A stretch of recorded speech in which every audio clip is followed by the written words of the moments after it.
So he knows this is going to be a little bit of a hot area. At least he suspects it. Going back to the book, how ready was my battalion for combat?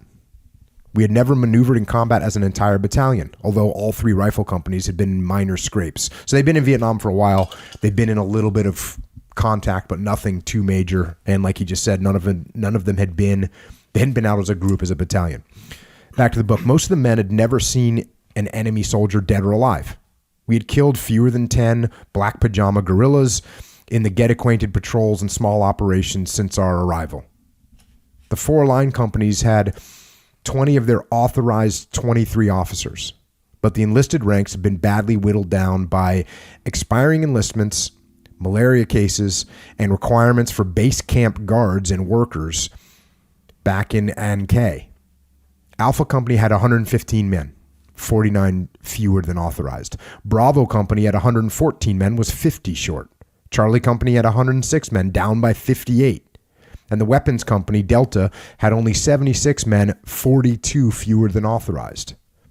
Headquarters Company was also under strength, and I had been forced to draw it down further by sending men out to fill crucial medical and communication vacancies in the line companies. I didn't like being shorthanded, but things had been no different in the Korean War, and somehow we made do. You just suck it up and do it. And we would do the same. We do the same way in the IDRANG. The officers and NCOs would do what they could to make up the slack, just as we had done in Korea. So my point of reading that, these guys are heavily undermanned. They're supposed to have 150 people, and they have, 100, 105, whatever.